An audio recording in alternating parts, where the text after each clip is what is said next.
नमस्कार, स्वागत आपका हरियाणा न्यूज़ 24 पे। एक बार फिर दोबारा से मैं हूं मुन्ना लांबा, मेरे सहयोगी विनय सिंधु के साथ हम मौजूद हैं आज हिसार में आम आदमी पार्टी के वरिष्ठ नेता कार्यकर्ता प्रवक्ता मनोज राठी जी के पास हैं और एक बहुत चर्चित मुद्दा लगभग एक महीने से चला हुआ है, मूर्ति प्रकरण। यानी कि 1 करोड़, 2 करोड़, 5 करोड़ कई बातें सुनने को मिल रही हैं मूर्ति प्रकरण को लेके कि मूर्ति में पुलिस ने कहीं गड़बड़ झाला कर दिया, उधर पुलिस अपना स्पष्टीकरण दे रही है हमें कुछ किया नहीं, नकली मूर्ति, कई तरह तरह की बातें निकल के आई। तो आज बातचीत मनोज राठी से हम कर ही लेते हैं। आज पहली बार हमारी मुलाकात हुई है इस बातचीत को लेकर। मनोज जी, आपका हरियाणा न्यूज़ 24 पर बहुत बहुत स्वागत। धन्यवाद जी भाई साहब। डर नहीं लगता पुलिस से आपको? आपने बड़े बड़े अधिकारी भी यहाँ CIA अधिकारी बड़े बड़े खींच कर ऐसे है, डर तो भाई सब ने लगे, लठां का डर किसने कौन लगा है। लेकिन एक बात बताओ, बोलना तो पड़ेगा ना। सारे चुप हो गए तो बर्बाद कर देंगे देश को। साहब, ये जो आवाज़ आप उठा रहे हो, आपको नहीं लगता आपके विपक्ष को जो नेता हास्य के हैं, हिसार के हैं, हरियाणा के हैं, उन लोगों ने आवाज़ उठानी चाहिए थी? और आप वो बैकफुट पे हैं और आप अकेले आवाज़ उठा रहे हैं, तो वोटों के समय वो आगे आ जाते हैं और आपको बैकफुट पे जाना पड़ता है। ये कहाँ का? कोई बात नहीं, कभी न कभी तो वोटों का फायदा होगा। और फिर सारी चीज़ें वोटों के लिए कौन करी जावा है। कई बार आत्मा मान ले भाई, यो काम गलत होने लग रहा है, मदद कर दो। मैं अपने एक बात बताना चाहूँगा, ये मुद्दा तो सत्ता पक्ष को उठाने का था। एक बात बताओ, मैंने सत्ता में हम किसी विधायक को वोट देवा, विधायक बनावा, किस लिए बनावा? उसको काम करने के लिए। एक मजदूर आदमी आसी और हिसार में 10-12 साल से यहाँ नौकरी कराया करता, लेबर का काम कराया करता, वो मजदूर आदमी अपने घर गया तो उसके गांव के ही एक बाबा ने उसको एक मूर्ति दिखाई। भाई ये मूर्ति अपने टिल्ले पे लिखड़ी है, वहाँ टिल्ला है और उस खेत में मूर्ति लिखड़ी आई। उसने वहाँ दिखा दी भैया मूर्ति है और ये देखो किस चीज़ की है। उसका एक जानकार यहाँ सुनार था जिसका वो काम कराया करता, महाराष्ट्र का विवेक पाटिल। वो विवेक पाटिल जो था यहाँ का सुनार है, वो मूर्ति उसके पास ले आया और उन लोगों ने सब ने मिलकर उसकी कून काटी आरी से, और कून काट के चेक करी तो सोने की मूर्ति निकली 80%। 80% वो सुनार ने उसको बताया कि इसमें सोना है और वो 4 किलो की मूर्ति थी, बाकी इसमें अष्टधातु है। बहुत सालों पुरानी मूर्ति थी। अगर सालों पुरानी मूर्ति को मूर्ति के हिसाब से बेचा जाए तो 100 करोड़ से ऊपर का माल था। वो 100 करोड़ से ऊपर की मूर्ति थी और जैन समाज की मूर्ति थी, तो उसका वो पता नहीं कितने करोड़ रुपए दे दें। अगर उनको दी जाए तो उनके बहुत पुराने देवता की मूर्ति थी। और सबसे बड़ी बात, किसी देवता की मूर्ति को डिस्ट्रॉय करना तो सबसे बड़ा गुनाह है। एक बात बताओ, उनने यहाँ चेक करवा लिया, चेक करवाने के बाद उस विवेक पाटिल के मन में पाप आ गया। उसका विवेक पाटिल के मन में पाप आ गया तो उसने कह दिया थम तारा घर जाओ, आंसी वो रहा करता छोरा कॉलोनी में, आंसी चले जाओ और मैं तारा पैसे का जुगाड़ करके तुमने फ़ोन मार लूँगा। वो यहाँ से गए, बस स्टैंड पर उतरे, CIA 2 ने उनको उठा लिया। एक बात बताओ, मैंने CIA 2 वाले के पूछा करे हैं भाई कौन अपराधी है, कौन के ले रहे हैं, लेकिन उनको वहाँ से उठा लिया। पूरी रात उनको पुलिस ने पिटाया और एक ही बात कहते रहे कि यहाँ से आप भाग जाओ, वापस मत आना, यहाँ से भाग जाओ, वापस मत आना। और सुबह उसी विवेक पाटिल ने उनको छुटवाया। एक बात बताओ, वो शामिल है कि नहीं है? साफ दिखने लग रहा है ना। उस विवेक पाटिल ने उनको छुटवाया और विवेक पाटिल की उस बबलू की, जो टटलू गैंग का हेड बनाया था, जो जेल में डाला था, जिसकी जमानत होगी, उन दोनों की फ़ोन पर बात हो रही है, जिसकी ऑडियो मैंने प्रेस कॉन्फ्रेंस में दी थी लोगों को, आपको भी दे दूंगा, और उसकी वीडियो दी थी जिससे वो मूर्ति काटने लग रहा है। SP तो कहते कि बोले एक डली सोने की अलग से रखे हैं, वो दे दे, फिर टटलू काटते हैं। फिर मैंने वो वीडियो दी भाई जिसमें वो काटन लाग रहे हैं सुनार वो सारे मिलके। एक मिनट पूरी बात कर दूं, तो वो काटन लाग रहे थे, वो दिखाई मैंने सारी चीज़ें और वो सबूत पेश कर दिए मैंने 100 के 100 कि कहीं ना कहीं दाढ़ में काला है, ये साबित करने के लिए। लेकिन हुआ क्या? फिर जब प्रेशर आया, जब ADG साहब के पास हम गए, वो लड़का एक बार तो यूपी चला गया, यूपी से 1 महीने बाद यहाँ काम करने के लिए वापस आ गया। जब वो लड़का यहाँ वापस आया तो कोई लोकल आदमी उसको मिल गया। लोकल आदमी को उसने बता दिया मेरी मूर्ति खा गए CIA वाले, तो उसने शिकायत करवा दी IG के। 6 मार्च को शिकायत करी, कोई सुनवाई नहीं हुई। IG ने SP को मारा कर दिया, SP उससे मिली ही नहीं। भाई अगर कोई ये अफसर दोषी नहीं थे तो उसको मिलना चाहिए था, उसकी समस्या हल करनी चाहिए थी, लेकिन फिर भगा दिया उसको। और CIA वाले उसके फ़ोन पर फ़ोन भी करे हैं, धमकाओ भी उसको, दोबारा मत आइए या SP ऑफिस में, हमने मरवा होगा कि। लेकिन वो लड़का घुमाते फिराते उसको कुछ सामाजिक आदमी यहाँ ले आए और हम आवाज़ उठाने के लिए जाने जाते हैं, क्योंकि हम सामाजिक आदमी पहले हैं, राजनीतिक आदमी बाद में। भाई वो आया, मैंने देखा भाई मामला जेन्युइन है, मजदूर आदमी, इसकी बात सच है, तो मैं उसको ADG साहब के पास ले गया। ADG साहब मना बोले भाई कल मूर्ति में आपको दिखा दूंगा, 11 बजे आ जाना। 11 बजे जब हम गए, उससे पहले सीआईए से पूछा एडीजी साहब ने, तो सीआईए वाले बोले जी मूर्ति यहाँ रखी है, सवेरे लेके आ जाओगे। लेकिन अगला दिन वो लेके क्यों नहीं आए मूर्ति, तो एडीजी साहब खुद थाना में चले गए और वहाँ जाके देखा कि मूर्ति नहीं मिली, वहाँ कुछ बिस्कुट रखे हुए मिले। एडीजी साहब को शक होया, उसने इंक्वायरी अफसर लगाया, लेकिन इंक्वायरी अफसर डीएसपी को लगाया और डीएसपी ने इंक्वायरी करी सारा दिन भर, शाम तक इस बात पर पहुंचा कि इन लोगों ने फ्रॉड कर रखा है। और डीएसपी इस बात की पूरी पोल खोलने के लिए तैयार होया, एफआईआर करने के लिए तैयार होया, तो डीएसपी का और एसपी का जूत बजा और डीएसपी की रातों रात बदली कर दी गई। क्यों बदला भाई? वो क्या सरकार का प्रेशर, नेताओं का प्रेशर? एक बात बताओ, डीएसपी की कौन बदली करेगा? सरकार ही बदली करेगी ना, कोई नेता ही बदली करा होगा। इसलिए हमारे को शक होया कि इस मूर्ति कांड के अंदर नेता भी शामिल है। तो मेरे को रात ने किसी अधिकारी ने मेरे ताई बता दी, देखो पुलिस डिपार्टमेंट में ईमानदार आदमी भी है, ऐसा नहीं कि ईमानदार अधिकारी भी है, ईमानदार कर्मचारी भी बेचारे। उन लोगों ने मेरे ताई बता दिया भाई राठी ऐसे ऐसे बिस्कुट बन लिए मूर्ति के, तो मूर्ति तो बेच खाई। तो भाई साहब मैंने अगले दिन प्रेस कॉन्फ्रेंस रखी। जब मैंने प्रेस कॉन्फ्रेंस करी और मैंने बताया पब्लिक को कि बिस्कुट बन लिए हैं, मेरे 1 घंटे के बाद में एडीजीपी ने प्रेस कॉन्फ्रेंस कर क्लियर करी बिस्कुट बन लिए और मैंने सस्पेंड कर दिया, मुकदमा दर्ज कर दिया सीआईए के ऊपर। लेकिन 2 घंटे बाद में एसपी हासी ने प्रेस कॉन्फ्रेंस करी। एसपी हासी प्रेस कॉन्फ्रेंस करके बोली मैं सस्पेंड को नहीं होने दूँ, इनको, इनकी कोई गलती नहीं है, ये लड़का जो बबलू टटलू गैंग है, बबलू को उठा ले पुलिस, और उठा के पुलिस ने बबलू के ऊपर मुकदमा दर्ज कर दिया और बबलू जेल में भेज दिया जो मूर्ति का मालिक था। लेकिन जो पुलिस थी उस पर उसको सस्पेंड तक करने तक मना कर गया एसपी। उसकी प्रेस कॉन्फ्रेंस में सुन लो, 2 दिन पहले तो एसपी ने बोली कि हमारे पास मुद्दा ही नहीं मिला, इसलिए हमने पहले मुकदमा दर्ज कौन कराया, पहले पीट के छोड़ दिए थे ये। लेकिन बोले अब हमारे पास मुद्दा ही मिल गया, अब मुकदमा दर्ज कर दिया। 2 दिन में मुकदमा मिल गया। क्यों? क्योंकि विवेक पटेल जो सुनार था उसको मुद्दई बना दिया, जबकि ऑडियो वीडियो सब कुछ है उनकी साथ की, वो सेती थे, तो फिर उसका टटलू कैसे काटने थे? वो मुद्दई बना दिया और वो मुलजिम बना दिया, जेल भेज दिया बबलू, एक मजदूर आदमी। इसीलिए मैं बार बार कहता हूँ कि इस देश के अंदर 2 कानून हैं, एक नेताओं के लिए और एक आम आदमी के लिए, एक अधिकारियों के लिए, एक आम आदमी के लिए। पुलिस के अधिकारी फंसे तो भाई साहब पुलिस कहा है कि इनकी जांच होने लग रही है, आज पूछ लो आप लोग जांच करने लग रहे हैं। संदीप सिंह जैसा बड़ा मंत्री फंसया तो आज पूछ लो कहा ना उनकी जांच होने लग रही है। जबकि जो बबलू मजदूर था जो मूर्ति आपके खेत में लेके यहाँ आया था उसको पुलिस ने ठा के मुकदमा दर्ज कर दिया। वो ठाया पहले, मुकदमा बाद में दर्ज कराया और उसको हम जेल में भेज दिया और वो बाहर घूमने लग रहे हैं। तो 2 कानून है कि नहीं है?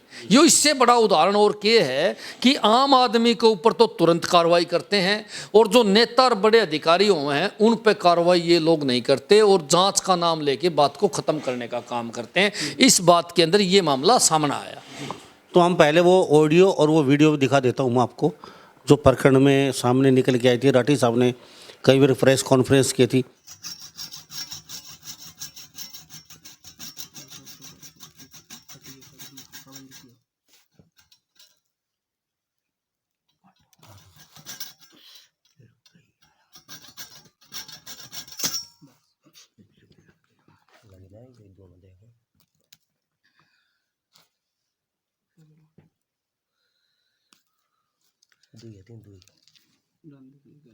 दुई कहाँ है? 2 हो दिया तुम्हारे तेरे हुई क्या है?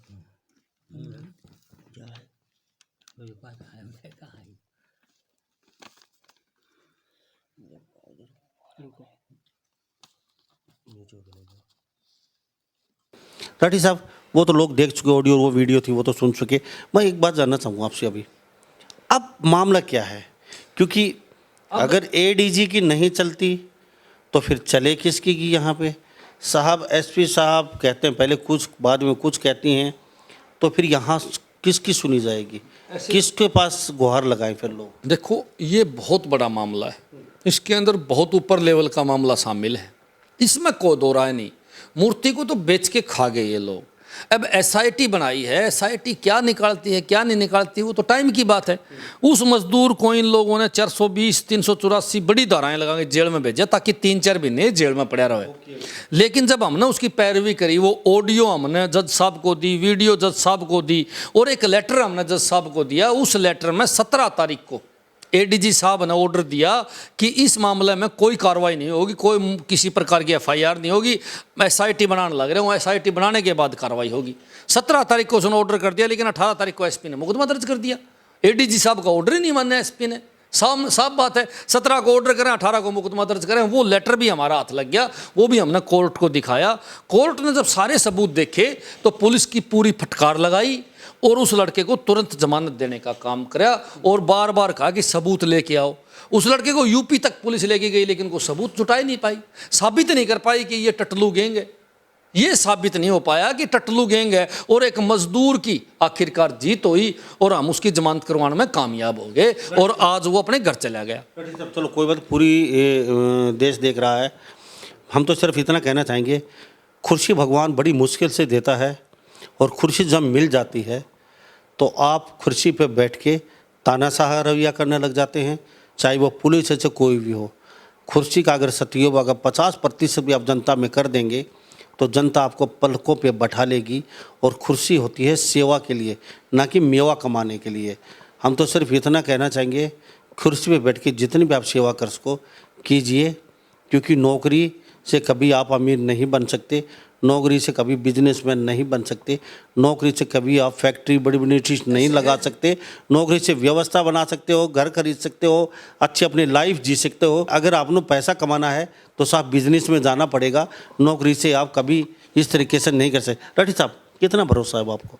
मुझे देखो, सबसे बड़ी बात मैं आपको बताऊंगा कि पुलिस बोले कि ये मूर्ति क्यों लेके आया, पुरातत्व विभाग को देनी चाहिए थी। अरे मान लिया उसने गलती कर दी, वो मूर्ति को यहाँ लिया है, उसने सोने की समझ के बेचने का प्रयास भी करा, उसके खेत में पाई थी। आम आदमी को राठी साहब पता नहीं होता पुरातत्व विभाग क्या है, मूर्ति कितनी पुरानी है, इसकी कीमत है, इतनी एंटीबायोटिक कीमत है कि लोग वो देख के हाथ पर भरे जाएंगे। आपको भी नहीं पता, मुझे भी नहीं पता। यही बात मैं बताना चाहूँ भाई, उसको ज्ञान नहीं था, वो तो मजदूर आदमी था, उसके सेती जो आए वो भी अनपढ़ थे। वो तो अनपढ़ थे, उनको तो ज्ञान कौन था, उनके खेत में चीज पा गई, वो यहाँ लिया है, चेक करा लिया, उनकी इतनी बड़ी गलती तो नहीं थी। पुलिस के अधिकारी जो आईएएस आईपीएस कर रहे हैं, जो पढ़े लिखे हैं, थानेदार पढ़े लिखे हैं, उन लोगों ने वो मूर्ति कैसे खुर्द बुर्द कर दी, कैसे उसको बेच दिया, कैसे उसको हजम करके, वो तो पढ़े लिखे थे, उनको तो नॉलेज थी पूरी कि ये चीज़ पुरातत्व विभाग को देनी है। वो पुरातत्व विभाग को देने की बजाय उसको बेच के खा गए। बाद में मूर्ति ले आके धर दी, पहले तो बोले जी 102 में धर रखी है, 102 नियम के तहत, बाद में जब चेक करा उसमें भी कौन पाई। कोर्ट ने पूछा भाई वह मूर्ति कड़ा गई, ये बोला जी हमने के बेरा। फिर कोर्ट ने बोला बिस्कुट कड़ता है, बोला जी हमने के बेरा। ये पुलिस कस्टडी में बिस्कुट हैं, मूर्ति पुलिस कस्टडी में ली, यहाँ भर ली उन्होंने, वह गई कड़े। इन्हें कोर्ट का समझ में आई, इन्हें उनके समझ में आई। तो आजकल न्यायालय में कहीं ना कहीं आम आदमी को न्याय मिलता है, तो इसलिए वहाँ न्याय मिला और जज साहब ने दूध का दूध और पानी का पानी कराया। एडीजी साहब जो इशार के लगे हुए हैं वो भी ईमानदार अधिकारी हैं, उसने भी पूरा जोर लगाया, तब जाके कहीं उनके ऊपर एफआईआर हुई और जिन नेताओं का उनके सिर पर हाथ था वो पीछे हट गया, लेकिन आज तक वो गिरफ्तार नहीं करे हैं। एसआईटी जरूर बना दी सरकार ने। एक बात मुझे समझ में नहीं आई, अभी बौनी खेड़ा भिवानी का मैटर देखा आपने? कोई मुन्नी देवी इंस्पेक्टर थी, 5000 रिश्वत लेते पकड़ा है उसको, पूरे देश में बहुत चीज़ दिखाई है, बड़े बड़े मीडिया चैनलों पर चली है सब, उसको तो 5000 रुपये रिश्वत लेते अंदर कर लिया। वो तो एक इंस्पेक्टर थी, सिर्फ एक की बात थी। यहाँ पे इतने पुलिस वालों पे गाज गिरने वाली है, बड़े बड़े अधिकारी पुलिस के, तो यहाँ पर ये कहाँ लेट लतीफ़ी। और आपकी हिसार की जो विजिलेंस है उसने पकड़ा है जाके और उसको शिकंजों के पीछे भेजा है, तो ये मैटर मुझे समझ में नहीं आया। देखो, एक बात मैं आपने बताऊं, आज पुलिस जो तानाशाही हो चुकी, क्यों? क्योंकि नेता तानाशाह हो चुके हैं, नेता के इशारे पर झूठे मुकदमे लगाए जाते हैं। ये मनोज राठी आज बोलने लग रहा था, कल का भरोसा नहीं उस पर कितने मुकदमे पुलिस लगाएगी, लेकिन एक बोलना पड़ेगा। क्यों बोलना पड़ेगा? कि कहीं ना कहीं इंसानियत तो जीवित है। मैं तो कहूँ कि अंग्रेज जो थे वो भी तो क्रांतिकारियों मुकदमे लगा के उनको जेल में ठुकिया करते। आज तो सोशल मीडिया है, हर आदमी जागरूक है और हर आदमी को पता चलता है भाई इस बंदे के पीछे अड़बाद करेंगे ये लोग, इसीलिए हमारे में ताकत आ जाती है कि लोग सपोर्ट करते हैं। जो हमारे को देखने लग रहे हैं वो सारे के सारे हमने सपोर्ट करें, इसलिए हिम्मत जुटा के हम बोलने का प्रयास करते हैं। जब बोलते हैं तो खूब धमकियाँ भी आती हैं, भाई आप ये क्यों बोलने लग रहे हो, क्योंकि बोलेंगे आपके चैनल पर लाखों आदमी उसको सुनेंगे तो फिर उन पर कार्रवाई करना सरकार की मजबूरी हो जाएगी तो फिर वो धमकी देंगे। आज पुलिस फर्जी केस लगाने में माहिर है, मैं तो एक बात जरूर कहना चाहूँगा आज हरियाणा प्रदेश सरकार को कि जो लोग अपराधी हैं उन मतलब 50% लोगों पर झूठे मुकदमे दर्ज करके सरकार अपराधी बनाने लग रही है, पुलिस अपराधी बनाने लग रही है। अरे भाई साहब बात सुन लो, पीड़ित को न्याय मिलता ही नहीं, रुपये दे के नाम काट देते हैं पुलिस वाले। अरे पुलिस ईमानदार हो जाए तो किसी भी डिपार्टमेंट में भ्रष्टाचार नहीं रहेगा। अब ईमानदार आप कहते हैं नेताओं ने भ्रष्ट कर दिया, तो आप अभी कह रहे थे नेता सारे भ्रष्ट पड़े हैं, डाकम डाक हो रहे हैं, पैसा छुपाते फिर रहे हैं, तो सब डाकम डाक हो रहे हैं तो पुलिस कैसे ठीक हो जाएगी? पहले नेता को तो ठीक होना पड़ेगा। यही बात मैं कहना चाहूँगा, अगर पुलिस ईमानदार हो जाए तो बाकी डिपार्टमेंटों की हिम्मत नहीं है पैसे लेने की, लेकिन पुलिस के अंदर भ्रष्टाचार चरम सीमा के ऊपर है। इसको अगर कंट्रोल नहीं कराया गया तो कौन देश करेगा? और प्रदेश का नाश हो जाएगा। नेता करेंगे।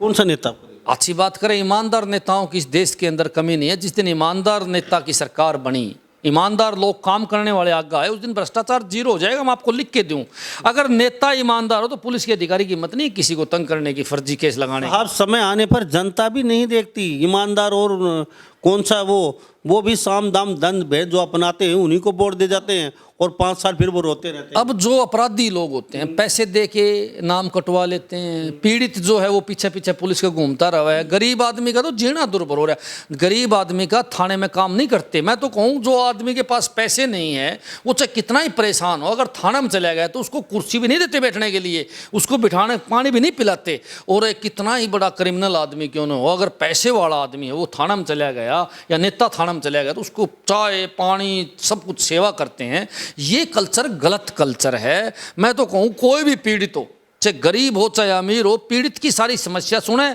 और उसके जो दोषी हैं उनके सभी खिलाफ कार्रवाई करते हो, रोड़ा ही खत्म हो जाएगा, अपराध ही खत्म हो जाएगा। लेकिन ऐसा नहीं करने लग रहे। अगर 10 आदमियों का नाम किसी केस में है तो एक आदमी को गिरफ्तार करके 9 का तो पैसे लेके नाम काट देते हैं। बहुत बुरा हाल है। सीआईए जो हरियाणा में बना रखी है, ये सीआईए जो स्टाफ है ये बनाया तो था क्राइम रोकने के लिए, क्रिमिनलों को जेल में डालने के लिए, लेकिन अब इनकी परिभाषा बदल गई है। ये तो मंथली इकट्ठी करने के लिए टीम बन गई है। ये तो अफसरों और नेताओं के लिए पैसा इकट्ठा करने का काम करते हैं। मैं तो साफ साफ कहूँ कि हरियाणा सरकार को सीआईए समाप्त कर देनी चाहिए। सीआईए की जरूरत नहीं है। पुलिस थाने बतेरे हैं, अगर आपने स्पेशल एसटीएफ बतेरी है जो अपराधियों को पकड़े, अरे ऐसे संगठन तो बनाओ जो केवल अपराधियों को पकड़े, न कि किसी आम आदमी को उठा ले उसका जूत मारे, इतने पीछे दे इतने छोड़ दें नहीं, अरे पीछे दे छोड़ दे नहीं तो मुकदमा झूठा बना दे, झूठा हथियार लगा दे। बहुत ऐसे मामले आए हैं मेरे सामने जिसके अंदर ये बहुत खतरनाक है। और मैं तो एक बात जरूर कहना चाहूँगा, ईमानदार जो अधिकारी हैं, ईमानदार जो पुलिस कर्मचारी हैं, मैं उनसे हाथ जोड़ के प्रार्थना करता हूं कि ये देश को बर्बाद होने से आप लोग रोक सकते हो। आप विरोध करो उन अधिकारियों को जो रिश्वत लेते हैं, जो भ्रष्टाचारी फैलाते हैं, जो गलत काम करते हैं। दोषी को दंड मिलना चाहिए, निर्दोष आदमी को छोड़ देना चाहिए, उसको नहीं सेधना चाहिए, झूठा मुकदमा नहीं बनाना चाहिए, उनको उठा के पैसे के चक्कर में अड़बाद नहीं करनी चाहिए। मैं ये बार बार जो है ना मेरी सरकार से और ईमानदार लोगों से प्रार्थना और जनता से मेरी प्रार्थना है। चलो 9 महीने 11 महीने बचे हैं लोकसभा चुनाव के, क्या माहौल लग रहा है? क्या देख रहे हो 9 महीने बाद जनता? जिस हिसाब से आज करप्शन है, भ्रष्टाचार है, उसके हिसाब से तो बीजेपी की एक सीट भी नहीं आनी चाहिए। बाकी बीजेपी ने सत्ता में आने से पहले एक वादा किया था, करप्शन मुक्त, जीरो टॉलरेंस, तो वादा क्या लगता है? एक बताऊं, बीजेपी जेजेपी सरकार जब से आई है ना, भ्रष्टाचार कई गुना बढ़ गया। 100 रुपया में काम होया करता वो 1000 रुपया में हुआ। एक बात बताऊं, रिश्वत जो है ना वो हजारों में जो थी वो लाखों में चली गई है। आज पेटे को नहीं भरे, रिश्वत मांगनी है, 5 लाख मांगेगा, बताओ भाई गरीब आदमी करते लिया होगा। अरे ढूंढ बेचेगा, बाढ़ बेचेगा, कहाँ से पैसे लेके देगा? उनको शर्म नहीं आती ऐसे लोगों को जो गरीब आदमियों से रिश्वत लेके। मैं तो कहूँ जिसका तनख्वाह में पेट ना भरे ना भाई, बात सुन लो, चाहे रिश्वत में कितना ही धन इकट्ठा कर लियो, वो धन जो उसने सेध देगा। और जो ईमानदार है उनके बड़ा कामयाब हो जाएंगे भाई साहब, सारी दुनिया ने। तो राठी साहब चलते चलते हाँ नामा जवाब दीदी, आपको लगता है कि इनकी मूर्ति प्रकरण उजागर होकर मामला आपके हिसाब से, जनता जनार्दन के हिसाब से जो दोषी उन पर कार्रवाई होगी नहीं होगी? हमने तो 2 चीज़ पर विश्वास है, हमने एडीजी साहब पर विश्वास है और कोर्ट पर विश्वास है। क्या नाम है एडी श्रीकांत जाधव जी जो अपने हिसार लगे हुए हैं, ईमानदार अधिकारी हैं। और ईमानदार अधिकारी अगर कोई काम करता है तो उस बात को सिरे चढ़ा सकें, इसलिए मैंने इन पर विश्वास है कि ये दूध का दूध और पानी का पानी करेंगे। जो दोषी हैं उनको जेल भेजने का काम करेंगे। मैं इनसे प्रार्थना भी करता हूं आपके चैनल के माध्यम से कि भी जो दोषी हैं उनको तुरंत जेल में डालने का काम करो। 2 कानून बनने वाली बात को सत्य मत होने दो। इस प्रदेश के अंदर 2 कानून बने हुए हैं, उनको आगे मत बढ़ने दो, कम से कम हिसार में तो रोको। Thank you. धन्यवाद जी। तो एडीजी श्रीकांत जाधव जी, आपको हम सल्यूट करते हैं हमारे चैनल की तरफ से, क्योंकि हरियाणा प्रदेश में ऐसा नहीं है, सभी वरिष्ठ हैं पुलिस में या किसी विभाग में भी, बहुत ऐसे हैं जो ईमानदार हैं और आपके भरोसे ही ये ताना बाना जचा हुआ है आज। और मैं सिर्फ इतना ही कहना चाहेंगे, क्योंकि जो आला अधिकारी हैं, आला अफसर हैं किसी भी विभाग के, किसी भी, आप अपना काम 100% कीजिए ईमानदारी के साथ, जनता आपको पलकों पे भी बिठाएगी। और श्रीकांत जाधव जी, एडीजीपी साहब, आपसे भी प्रार्थना है हाथ जोड़ के इस मामले को सॉर्ट आउट जरूर कीजिए। कोई भी दोषी हो, पुलिस विभाग अगर दोषी है उसके खिलाफ सख्त से सख्त कार्रवाई बनती है, उनकी सज़ा बनती है, ताकि हरियाणा प्रदेश की जनता में, पूरे देश की जनता में एक अच्छा मैसेज जाए, जो गुनाहगार होगा उसके साथ ऐसा ही होगा। यानी कि एक बार भी अपराध करने से आम आदमी, चाहे कितना ही बड़ा अधिकारी हो, चाहे पुलिस का हो, उसके मन में डर भय पैदा हो। तो हम भी इसी आस के साथ हम भी चाहते हैं जल्दी ही इस मामले का सॉर्ट आउट होना चाहिए और दूध का दूध पानी का पानी होना चाहिए। विशेष निगाहें हैं हमारे इन चीज़ के ऊपर। तो सभी इन बातों के साथ मैं मुन्ना लांबा, मेरे सहयोगी विनय सिंधु के साथ हरियाणा न्यूज़ 24। नमस्कार, जय हिंद।